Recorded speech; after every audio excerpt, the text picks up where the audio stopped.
નમસ્કાર દર્શક મિત્રો, સીધો સંવાદ સાથે હું જય પટેલ આપનું સ્વાગત કરું છું। છેલ્લા 2 મહિનાથી જેની તૈયારી થઈ રહી હતી, છેલ્લા 2 મહિનાથી જેના ઉપર સમગ્ર ગુજરાતની નજર હતી, છેલ્લા 2 મહિનાથી જે માટે અલગ અલગ રાજ્યોમાં જ નહીં પરંતુ અલગ અલગ દેશોમાં જઈને પણ રેલીઓ કરવામાં આવી, આખરે વાઇબ્રન્ટ સમિટ મોકૂફ રાખવામાં આવી છે। કારણ આપ તમામ જાણો જ છો, કોરોનાના જે પ્રકારે કેસો વધી રહ્યા છે, સંક્રમણ વધી રહ્યું છે, જેને ધ્યાનમાં રાખીને ગુજરાતીઓના હિતમાં લેવાયેલો આ નિર્ણય છે। ત્યારે મહત્વની બાબત એ બને છે કે આખરે હવે જ્યારે આ વાઇબ્રન્ટ સમિટ મોકૂફ રાખવામાં આવી છે, ત્યારે હવે અસર કોને અને કેટલી, તો આ જ બાબતે આજે કરીશું ચર્ચા। શરૂ કરીએ જાગ્યા ત્યારથી સવાર।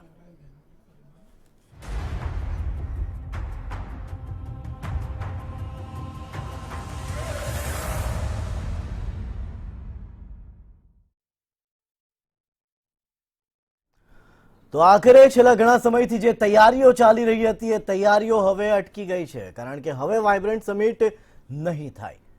વાઇબ્રન્ટ સમિટ ખૂબ જ જરૂરી હતી। છેલ્લા 1 વર્ષથી, છેલ્લા ગત વર્ષે પણ વાઇબ્રન્ટ સમિટ નહોતી ઉજવાઈ, ફરી એક વખત વાઇબ્રન્ટ સમિટ મોકૂફ રાખવામાં આવી છે।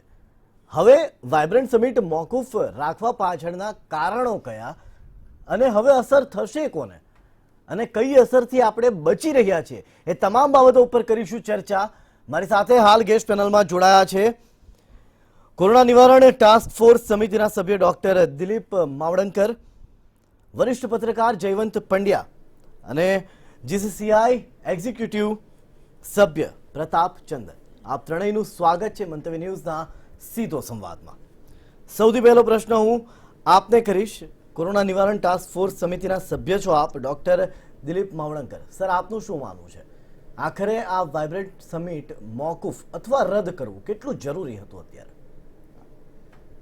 છેલ્લા થોડા દિવસથી જે કેસો વધી રહ્યા છે અને આમ જોઈએ તો છેલ્લા 1 મહિનાથી લગભગ યુરોપમાં જે કેસોનો ઉછાળો આવ્યો અને એ પહેલાં નવેમ્બર 15ની આસપાસથી સાઉથ આફ્રિકામાં જે ઉછાળો આવ્યો, એ બહુ ક્લિયરલી બતાવતું હતું કે કોઈ પણ પ્રકારની ભીડ મેળાવા થશે તો આ જે નવો ઓમિક્રોન વેરિયન્ટ આવ્યો છે એ બહુ ઝડપથી ફેલાનારો વાયરસનો વેરિયન્ટ છે, એટલે કોઈ પણ ભીડ થશે તો એ ઝડપથી ફેલાશે। એટલે એ જોતાં આ એક બહુ સારું પગલું ભર્યું એવું કહી શકાય પબ્લિક હેલ્થની દ્રષ્ટિએ, લોકોના જાહેર આરોગ્યની દ્રષ્ટિએ અને ગુજરાતની આખી છાપની દ્રષ્ટિએ પણ કહી શકાય। કદાચ મુશ્કેલી પડશે, ઓફકોર્સ આ બધું કેન્સલેશન છેલ્લી ઘડીએ એટલે બહુ જ મુશ્કેલી પડે, પણ આપને યાદ હોય તો લગભગ 3 અઠવાડિયા પહેલાં WHO વડાએ એક સૂત્ર આપ્યું હતું ક્રિસમસની આસપાસ કે તમે ઇવેન્ટ કેન્સલ કરો એ વધારે યોગ્ય છે, નહીં કે પછી તમે પાછળથી પસ્તાવો। એટલે ઇવેન્ટમાં જે સ્પ્રેડ થાય અને પછી લોકોને હોસ્પિટલમાં જવું પડે, મુશ્કેલી પડે અને કદાચ મૃત્યુ પણ થાય અમુક લોકોના। એટલે એ જોઈને લગભગ ક્રિસમસની પહેલાં ડૉક્ટર ટેડ્રોસ જે હેડ ઓફ WHO જીનીવા છે, એમણે આ રીતનું સૂત્ર આપ્યું હતું અને એ જ સૂત્ર આપણે અહીંયા કદાચ અનુસર્યા છીએ। આપણે ઇવેન્ટ કેન્સલ કરી છે પબ્લિક હેલ્થને ધ્યાનમાં રાખીને। જી, એટલે કે પબ્લિક હેલ્થને ધ્યાનમાં રાખીને ઇવેન્ટ કેન્સલ કરી છે। પ્રતિક્રિયા હું આપની પાસેથી પણ માંગુ છું પ્રતાપ ચંદનજી, આપ જીસીસીઆઈના એક્ઝિક્યુટિવ સભ્ય છો, આપનું શું માનવું છે, શરૂઆતી પ્રતિક્રિયા શું? રાજ્ય સરકારનું આ એક બહુ જ પ્રેસ્ટિજિયસ ઇવેન્ટ હોય છે, છેલ્લા 10 વર્ષથી ગયા વર્ષને બાદ કરતાં કન્ટિન્યુઅસલી આ ઉજવાઈ રહ્યું છે અને રાજ્યના વેપાર ઉદ્યોગને કે રાજ્યની આર્થિક પ્રગતિને સંબંધ છે ત્યાં સુધી એમાં બહુ જ મહત્ત્વનું યોગદાન રહ્યું છે, કારણ કે દેશ વિદેશથી ડેલિગેટો, રોકાણ કરનારાઓ, ઉદ્યોગપતિઓ આ સમિટ સાથે સંકળાયેલા હોય છે। એ બાને એક એવું એમ્બિયન્સ, એક એવું વાતાવરણ પણ જનરેટ થાય છે કે જેના કારણે ગવર્મેન્ટ અને ઉદ્યોગકારો વચ્ચે એક સેતુરૂપ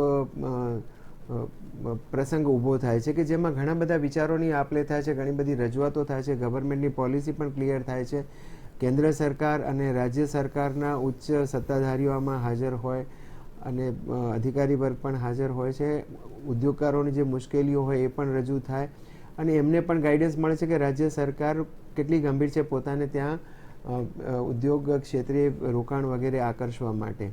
એટલે આનું મહત્ત્વ તો કંઈ ઓછું આંકી શકાય એવું નથી. એટલે બિઝનેસ કોમ્યુનિટીના સભ્ય તરીકે એનું મોકૂફ રહેવું એ ગમે એવી વાત નથી, પણ જે સંજોગો ઊભા થયા સાહેબે કહ્યું એમ ડિસેમ્બરના સેકન્ડ હાફથી, એના કારણે અને છેલ્લા એક અઠવાડિયામાં તો એમાં એટલો બધો વધારો થયો છે. મને લાગે છે ઘટીને તો આખા દેશમાં 6-7 હજાર કેસ થઈ ગયા હતા. એનો આંકડો ક્યાંનો ક્યાં આજે 70,000 તો ગઈકાલે પહોંચી ગયો હતો. એટલે જેને એક વિસ્ફોટ શબ્દ સાચો છે જે પત્રકારિતાની ભાષામાં વાપરવામાં આવે છે, એવો વિસ્ફોટ જ થયો છે. તો આ સંજોગોમાં આવા કોઈ પણ પ્રકારના ગેધરિંગની ને ટાળવા માટે કરીને સરકારે કદાચ કમને પણ આ નિર્ણય લીધો છે, પણ અમે એને આવકારીએ છીએ, કારણ કે પબ્લિક હેલ્થ એ વધારે જરૂરી વસ્તુ છે. વેપાર ઉદ્યોગનો વિકાસ એ ચોક્કસ જરૂરી વસ્તુ છે, પણ એ તો સરકાર કદાચ અન્ય માધ્યમોથી પણ એ વસ્તુને એ લક્ષ્યાંક તરફ પોતાના ગતિવિધિ આગળ રાખી શકશે. અત્યારના સંજોગોમાં આ મહામારીને અટકાવવા માટે અને સંક્રમણને અટકાવવા માટે આ બહુ જરૂરી હતું, કારણ કે social distance is one of the major factor કે જે આને રોકી શકે. આપણે માસ્ક અને સેનિટાઈઝરની વાત કરીએ તો થોડા એ ઉપાયો છે, પણ એ શેની સામે છે? ગેધરિંગ સામે જ છે. એટલે આપણે જો એમ કહેતા હોઈએ પબ્લિકને કે સોશિયલ ગેધરિંગ, ધાર્મિક મેળાવડા વગેરે બધું એવોઇડ કરો, તો સરકારે પણ પોતાના ઇવેન્ટ પોતાની નૈતિક ફરજ સમજીને એવોઇડ કરવા જોઈએ. એ રીતે સરકારે આ નિર્ણય લીધો છે ને સાચી દિશામાંનો નિર્ણય છે, અમે એને આવકારીએ છીએ. જી, સરકારનો નિર્ણય સાચી દિશામાં છે. આપણી સાથે વરિષ્ઠ પત્રકાર જયવંત પંડ્યા પણ જોડાયા છે. જયવંતજી, શું કહેશો આપ? આખરે જાગી ગયા અને આખરે હવે ઇવેન્ટ કેન્સલ થઈ છે, આપની શું પ્રતિક્રિયા? શીર્ષક રાખ્યું છે જાગ્યા ત્યારથી સવાર, એ એકદમ એપ્રોપ્રિએટ છે. આપણે મોડા જાગ્યા છીએ સરકાર તરફથી, આપણે એટલે સરકાર મોડા જાગ્યા છીએ. મોડા ઇન ધ સેન્સ કે ડિસેમ્બરના જે બીજા પખવાડિયાથી તકલીફો કોરોનાની વધવાની શરૂ થઈ, એ વખતે જ નિર્ણયો લેવાની જરૂર હતી, પરંતુ ઘણું મોડું થઈ ગયું. ઘણા બધા લોકોએ, આપણે ખાસ કરીને મીડિયામાં અને આપણા જેવા જે અમારા જેવા પેનલિસ્ટો, એ લોકો કહેતા હતા કે જે મેળાવડા છે એ બધું ઓછું કરો. અને ખાસ કરીને હું તો એમ માનું છું કે કોરોના સાથે જીવવાનું શીખવું પડશે. અને આ ઓમિક્રોન કે એટલો બધો જોખમી નથી. મને અત્યારનો એક્ઝેક્ટ આંકડો યાદ નથી, પણ 800 માંથી માત્ર 29 કેસોમાં હોસ્પિટલાઇઝેશન કરવાની વાત હતી. આ બધાની વચ્ચે આપણે કોરોના સાથે, કારણ કે ક્યાં સુધી આપણે ઘરમાં પૂરાઈ રહીશું એ પણ હકીકત છે. ક્યાં સુધી આપણે આર્થિક ગતિવિધિઓ બંધ રાખીશું? એક તરફ તુર્કી, શ્રીલંકા, અમેરિકા, અનેક દેશો છે જેમાં મોંઘવારી છે એ વધી રહી છે અને આર્થિક ગતિવિધિઓ સાવ ઓછી થઈ ગઈ છે. ત્યારે આર્થિક ગતિવિધિઓ પણ જરૂરી છે, પરંતુ એની સામે આપણે એ પણ જોવું જોઈએ કે કોરોનાથી લોકોને હેરાનગતિ ન થાય. ખાસ કરીને બીજી લહેરમાં બધાને અનુભવ થઈ ગયો હતો, તથાકથિત બીજી લહેર કહું છું, કારણ કે કોરોના ક્યાંય ગયો જ નહોતો. પરંતુ એમાં જે તકલીફો થઈ અને એમાં તમે જનતા માટે જ ઉપદેશો આપ કરો અને પોતે કઈ ન કરો, તો એનાથી ખૂબ ખરાબ થાય. ને એમાં વાઇબ્રન્ટ ગુજરાત ગ્લોબલ સમિટ તો એવી સમિટ છે કે જેમાં તમારો જે છાપ છે એ આખા વિશ્વમાં જવાની છે. હવે તમારી પોતાની માનો કે રાજ્યની હોય કે દેશની હોય તો એમાં બરોબર છે કે ભાઈ એ કઈ છાપ જવાની નથી, પરંતુ આમાં બધા વિદેશથી લોકો પણ આવતા હોય ત્યારે આ થાય ને એમાં વિદેશના લોકો પણ ચેપગ્રસ્ત બને તો વિદેશમાં છાપ ખરાબ થવાની ખૂબ સંભાવના હતી. તો આ બધાને ધ્યાનમાં રાખીને આ જે નિર્ણય લેવો છે એ વેળાસરનો છે. કારણ કે આપણે વેળાસરનો એટલે કહીએ કે હવે ચાલો હજી બહુ એકદમ છેલ્લી ઘડીએ પણ નથી કર્યું અને એકદમ શરૂઆતમાં પણ નથી કર્યું. તો એ જે નિર્ણય છે એને જાગ્યા ત્યાંથી સવાર બિલકુલ કહી શકાશે. જી જી, સમિટ સાથે જોડાયેલા વિશ્વસનીય સૂત્રોનું તો એમ પણ કહેવું હતું કે ઉદ્યોગપતિ અને વિદેશના જે પ્રતિનિધિઓ હતા એ પણ નારાજ હતા, કારણ કે જ્યાં એક તરફ વિદેશમાં પણ કોરોનાના કેસો વધી રહ્યા હતા અને એવા સમયે આ પ્રકારે સમિટનું આયોજન કરવું એને લઈને ઘણી નારાજગી જોવા મળતી હતી. ત્યારે હવે એ તમામને સમજાવવા પડશે. તો આપની પાસે જાણવા માંગીશ પ્રતાપજી, આપનું શું માનવું છે? કારણ કે પહેલાથી જ નારાજગી હતી, મોડે પરંતુ પહેલાથી જ નારાજગી હતી અને હવે એનું ઇમ્પ્લિમેન્ટેશન કરવામાં આવ્યું છે અને હવે સમિટ કેન્સલ કરવામાં આવી છે, કે જ્યારે એવું પણ કહેવામાં આવે છે કે રશિયાના તો જે પ્રતિનિધિ હતા એ આવી પણ ગયા હતા. તમારી વાત એક રીતે સાચી છે કે વિદેશમાં પણ ભય તો હતો જ, અને છેલ્લા જે 3-4 અઠવાડિયામાં રશિયા હોય, અમેરિકા હોય, યુરોપિયન કન્ટ્રીઝ હોય કે ઓસ્ટ્રેલિયા, ન્યૂઝીલેન્ડ હોય, બધી જગ્યાએ, અને જે શરૂઆત તો ભલે આફ્રિકામાંથી થઈ, એટલે આપણા ડેલિગેટ્સ તો આ બધા ખંડોમાંથી આવતા હોય છે. એટલે એ બધી જગ્યાએ એક આશંકા હતી કે ત્યાં સુધી ભારતમાં હજી બધું કંટ્રોલમાં હતું, એ લોકો કરતાં આપણા કેસીસ ઘણા ઓછા હતા. પણ એક આશંકા તો ઊભી ને ઊભી હતી જ કે થર્ડ વેવ ગમે ત્યારે જાન્યુઆરીમાં ચાલુ થઈ શકે છે ભારતમાં પણ, અને એ આશંકા કમભાગ્યે સાચી પડી છે. એટલે નારાજગી હતી એમ તો હું નહીં કહું, પણ ડર ચોક્કસ હતો કે અમે જઈ શકીશું કે કેમ ગુજરાતના આ વાઇબ્રન્ટ સમિટમાં. અને કમભાગ્યે એવું થયું કે ત્યાંના કેસો તો ઘણી લિમિટ વટાવી ગયા. જે 1.5-2 લાખ પણ આપણને અમેરિકાના વધારે લાગતા હતા એ 5 લાખ પર પહોંચી ગયા. રશિયા, આફ્રિકા, યુરોપિયન કન્ટ્રીઝના આંકડા પણ બહુ મોટા છે. આપણા કરતાં ગુજરાત જેવડા જે દેશો છે, ફ્રાન્સ, ઇટાલી વગેરે, ત્યાં તમને 60-70 હજાર કેસો જોવા મળે. ઇવન ગ્રેટ બ્રિટનમાં પણ એટલા બધા કેસો, 1.5 લાખ જેવા કેસીસ. એટલે ઇમેજિન ન કરી શકીએ. આપણે છીએ એના કરતાં તો બહુ જ વધારે પડતું સંક્રમણ ત્યાં હતું. એટલે નારાજગી નહોતી, પણ ડર ચોક્કસ હતો. અને અહીંયા જે રીતે વિસ્ફોટ ચાલુ થયો તો એ ડર સાચો પડ્યો છે. એટલે એ લોકોએ પણ કદાચ કાં તો રાહતનો શ્વાસ લીધો હોય એવું પણ બને. એમને માટે પણ એમ્બ્યુગિટી હતી કે જઈએ કે ના જઈએ, કેવી રીતે જઈએ. રશિયાના પ્રતિનિધિ, ઉચ્ચ કક્ષાના પ્રતિનિધિ આવી ગયા હતા, કારણ કે હજી સુધી અહીંયા એવી પરિસ્થિતિ નહોતી કે ન જ જઈ શકાય. પણ છતાં હવે પરિસ્થિતિ હજી આગળના 5-7 દિવસમાં પણ કેવી થશે એના લક્ષણો દેખાઈ રહ્યા છે થોડા. એટલે સરકારનો નિર્ણય તો સાચી દિશામાંનો છે. કદાચ જેણે પ્લાનિંગ કર્યું હશે એમને થોડી અગવડ પણ ચોક્કસ પડી હશે.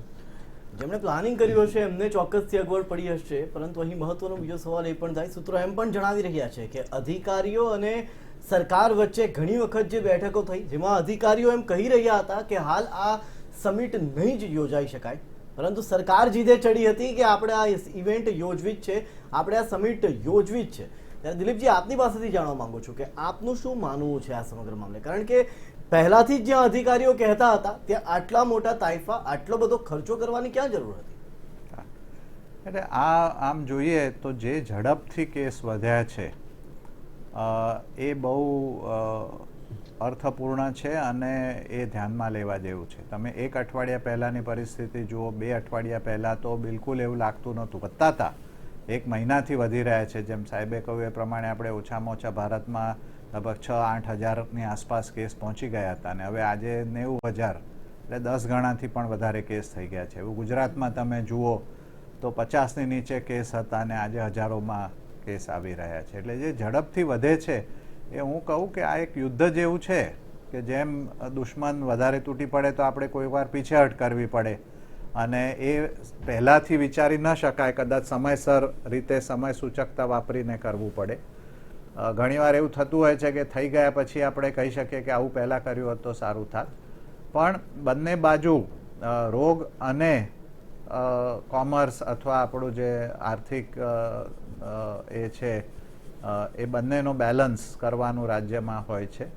અને પહેલાં પણ આપણે વાત થઈ ત્યાં પણ લોકડાઉન કેટલો વખત રાખી શકીએ, ઘરમાં કેટલો વખત રહી શકીએ, કામ ધંધા કેટલો વખત બંધ રહી શકે, અને એની પણ આડઅસરો અને મૃત્યુ અને લોકોના કામ ધંધા બંધ થાય એનાથી ડિપ્રેશન, એ બધા પ્રશ્નો પબ્લિક હેલ્થના જ પ્રશ્નો છે જે બહુ ઝડપથી આપણને ખબર નથી પડતા, પણ એની લાંબા સમયની અસર પણ થાય છે.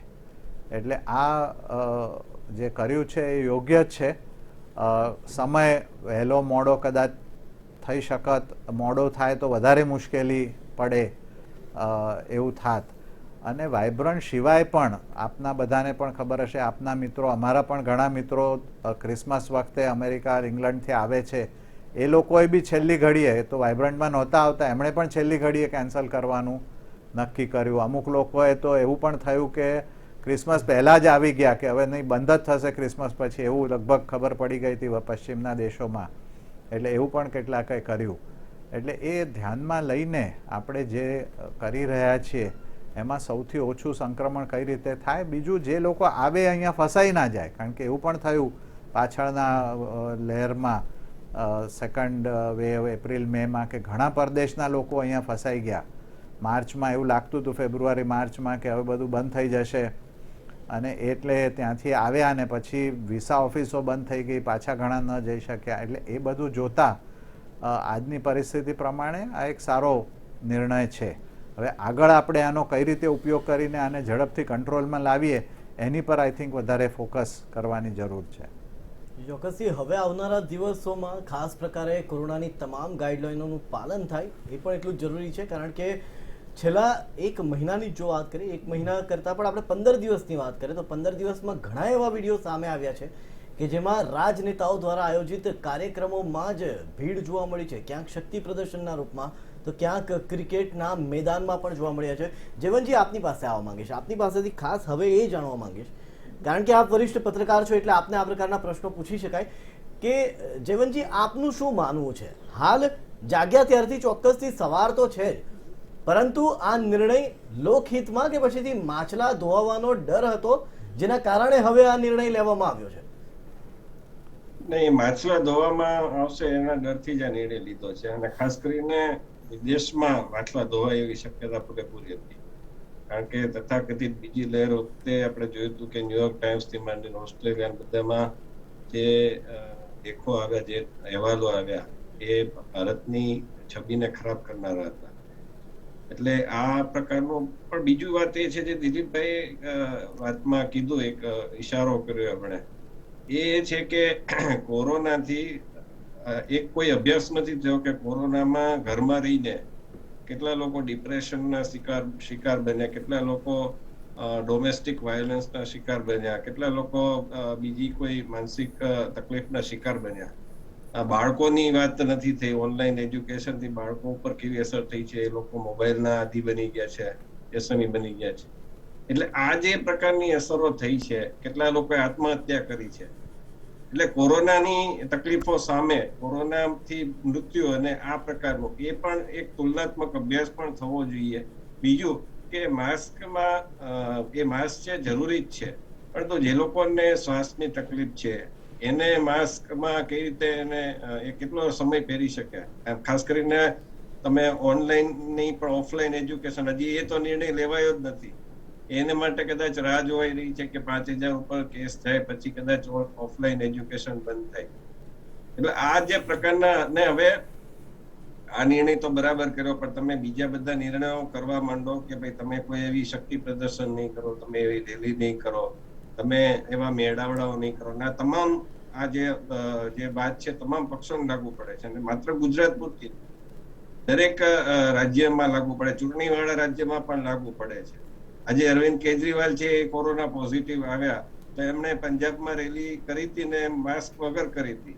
એટલું જ નહીં પણ એવા વિડીયો પણ સામે આવ્યા છે જેમાં એ ઉધરસ, કારણ કે એમને ઉધરસની તકલીફ છે જ, તો એ માસ્ક પહેર્યા વગર ઉધરસ ખાઈ રહ્યા છે. તો આ કેટલું ખતરનાક કહેવાય. એટલે હું અરવિંદ કેજરીવાલ પૂરતું નથી કહેતો, દરેક નાગરિકોને, દરેક રાજનેતાઓ પૂરતી વાત છે. જો તમે નિર્ણય કરતા હો કે માસ્કની જરૂર છે, પછી સામાજિક અંતરની જરૂર છે એકબીજાથી, અને સેનિટાઈઝરની જરૂર છે, આવા જે નિયમો તમે રાખતા હો એ નિયમનું પહેલા તો રાજાએ, સંતે આ બધાએ પાલન કરવું. ઉપદેશક, આપણે ત્યાં શાસ્ત્રમાં કહેવાયું છે કે ઉપદેશકે સૌથી પહેલા ગોળવાળી વાત બધાને ખબર છે. જયવંતજી, મહત્વની બાબત એ છે તમે ગોળ ખાવાનું પોતે બંધ કરો, પછી તમે બીજાને કહી શકો. જયવંતજી, આપને અટકાવવા માંગુ છું. મહત્વની બાબત એ છે કે આ નિર્ણય ક્યારે આવે છે? આ નિર્ણય એ દિવસે આવે છે કે જેના બરાબર એક દિવસ પહેલા સંત મહાસભાનું આયોજન કરવામાં આવ્યું હતું. આ નિર્ણય એ સમયે આવે છે કે જ્યારે હાલ સત્તામાં જે સરકાર છે, સરકારના જ 11 થી 12 જેટલા પ્રતિનિધિઓનો કોરોના રિપોર્ટ પોઝિટિવ આવે છે. એટલે હવે આ નિર્ણયને કઈ રીતે જોવામાં આવશે? એટલે નિર્ણય છે વાઇબ્રન્ટના સંદર્ભમાં જોઈએ તો બરાબર છે, પણ આમ જોઈએ તો આ પ્રકારના કોઈ પણ મેળાવડા બંધ થવાની જરૂર છે. હમણાં આપણે મણિનગરમાં પણ જે ચર્ચ હતું એમાં પણ જોયા હતા કે કઈ રીતના બધા ખ્રિસ્તીઓ પણ ટોળે વળ્યા હતા. એટલે આમાં ગોવામાં પણ બધા નાગરિકો પણ ટોળે વળ્યા હતા નવું વર્ષ ઉજવવા, અને સંતોનું પણ સંમેલન થયું. એટલે એમાં કોઈ એકને આપણે દોષ દેવો એ અઘરો છે, પણ જ્યાં સુધી સરકારની વાત છે તો સરકાર પૂરેપૂરી દોષી છે એવું માનું છું. કારણ કે મેં અગાઉ કહ્યું એ જ પ્રકારે ફરીથી કહીશ કે ઉપદેશક હોય તો એને પહેલા નિયમનું પાલન કરવું પડે. તમે આજે બીજા કોઈની પાસે અપેક્ષા રાખતા હો કે આમ થવું જોઈએ તો તમે પોતાને, કારણ કે you are being in government, તમારે પહેલા તમારે પાલન કરવું પડે કોઈ પણ બાબતનું, પછી તમે બીજાને કહી શકો. અને બીજું કે સરકાર કે રાજાનો પ્રાણ છે ને જનતા પ્રજા માટે બહુ જરૂરી હોય છે, એનો પ્રાણ બચે. લાખો મરજો પણ લાખોનો જીવાડનાર ધણીનો મરજો, એવું સૌરાષ્ટ્રમાં આપણે કહેવાતું હતું. એનો અર્થ એ થયો કે રાજા છે, શાસક છે, એ બચે જરૂરી છે. કોઈ પણ વિપક્ષના નેતાઓ પણ એક પ્રકારના એ જ છે, કારણ કે એ લોકો પણ પ્રશ્નો ઉઠાવતા હોય છે. એટલે આપણે કોઈ શાસક એટલે કોઈ સરકારની જ વાત નથી કરતા, વિપક્ષની પણ વાત કરીએ છીએ. એ લોકો પણ બચશે તો આપણા પ્રશ્નો ઉઠાવી શકશે. એટલે દરેકે, શાસક વિપક્ષ દરેકે આ પ્રકારના નિયમોનું પાલન પોતે કરવાની જરૂર છે. અને ઉપદેશ આપતા પહેલા, તમે પોલીસ છે જનતાને દંડ કરે છે તો તમે કોઈ દંડના અધિકારી હજી સુધી તમે દંડના એ નથી ચૂક્યો કઈ, પણ તમે નિયમોનું તો કમસે કમ પાલન કરો. હવે એક દાખલો બેસાડો. ચોક્કસ એક દાખલો બેસાડવાની જરૂર છે. દિલીપજી, આપની પાસે આવવા માંગુ છું કે 26 દેશ પાર્ટનર કન્ટ્રી તરીકે જોડાયા હતા આ સમિટની સાથે, ત્યારે હવે કઈ રીતે જોવાશે? કારણ કે એ જે 26 દેશો જે જોડાયા હતા તેઓના માટે આ સમિટ એક ગુજરાત ગેટવે ઓફ ઇન્ડિયાની ભૂમિકા ભજવતું હતું આ સમગ્ર સમિટ થકી. તો હવે એ દેશો કઈ રીતે પોતાની પ્રતિક્રિયા આપી શકે છે? આપનું શું માનવું છે? હા, એટલે આ મારો પબ્લિક હેલ્થનો વિષય નથી, પણ એટલે એ દેશોએ પણ વિચાર્યું હશે કે કઈ રીતનું આપણે પાર્ટનરશિપ ગુજરાત સાથે ચાલુ રાખીશું. એટલે સમિટ તો સાહેબે જેમ કહ્યું એ પ્રમાણે નિમિત્ત હોય છે અને મળવાનું એક એ હોય છે કે જેની પર સામસામે બેસીને ઘણા બધા નિર્ણયો થઈ શકે, MOU થઈ શકે. પણ હવે 2 વર્ષના અનુભવથી આપણે ઓનલાઈન કામ કરવાનું ઘણું બધું શીખી ગયા છીએ. એટલે મોટાભાગનું આ કામ બધું ઓનલાઈન ચાલુ રહેશે. ઓફકોર્સ પર્સનલી મળ્યાથી ઘણો ફેર પડતો હોય છે. કદાચ પ્રતાપભાઈ આપણને વધારે સારી રીતે કહેશે કે ઉદ્યોગ જગતમાં એનો કઈ રીતે એને આગળ લઈ જઈ શકાશે. તો પ્રતાપજી, આપ જણાવશો કે ઘણા એવા MOUs હતા કે જે કદાચ છેલ્લા 2 વર્ષથી પાછળ ઠેલાતા હતા કે આપણે સમિટ કરીશું અને એની અંદર MOU આપણે સાઇન કરીશું. હવે એવા જે કામો હતા એ તમામ કામો ફરી એક વખત 1 વર્ષ માટે લંબાઈ શકે છે. શું માનવું છે આપનું કે એની કેટલી અસર પડશે હવે આર્થિક વ્યવસ્થા ઉપર? જયભાઈ, ભારત એક ઝડપથી વિકસતું અર્થતંત્ર છે અને છેલ્લા 2-3 દાયકામાં તો એણે બહુ જ સારી હરણફાળ આર્થિક ક્ષેત્રે ભરી છે. એટલે આખા ઇન્ટરનેશનલ કોમ્યુનિટીની નજરમાં એક ડેસ્ટિનેશન તરીકે આવેલું છે. અને ગુજરાત એમાં સૌથી વધારે one of the progressive state છે જ, સૌથી વધારે ન હોય તો પણ one of the most progressive state તો છે જ. એટલે એના માટે ઘણી બધી તકો આવા પ્રસંગોએ રહેલી હોય છે કે એ બહાને ઘણા બધા રોકાણકારોને આકર્ષી શકાય. અને એટલે જ્યારે આપણા તરફથી આમંત્રણ ઇન્ટરનેશનલ કોમ્યુનિટીને આપવામાં આવે ત્યારે એ લોકો સહર્ષ એનો સ્વીકાર કરતા હોય છે. એમને પણ આપણી સાથે પાર્ટનરશિપ કરીને ફાયદો જ થતો હોય છે. આ તો પરસ્પર બિઝનેસ એવી વસ્તુ છે કે જે પરસ્પર લાભદાયી હોય છે. એટલે રાજ્ય સરકાર પણ પોતાના આર્થિક પ્રગતિ પર ફોકસ કરી રહી હોય છે. આવનાર ઇન્વેસ્ટર્સ હોય એ દેશના હોય કે વિદેશના હોય, એ લોકો પણ પોતાનું કંઈક ને કંઈક આર્થિક એમાં હિત હોય છે માટે આવતા હોય છે. એટલે એમના માટે પણ એક ઉત્સાહનો પ્રસંગ હોય છે. કેન્સલેશન છે તો થોડેક અંશે કદાચ એમને પણ એની હતાશા હશે જ કે આ એક ઇવેન્ટ અમે ગુમાવ્યો, એવું ચોક્કસ હોઈ શકે છે. પણ નિર્ણય હંમેશા બેલેન્સ કરીને લેવો પડે. એની સામે જે જોખમો હતા, જ્યારે યજમાન એમ કે મારે ત્યાં હું તમને નથી બોલાવી શકું એમ, તો એમણે સ્વીકારવું પડે.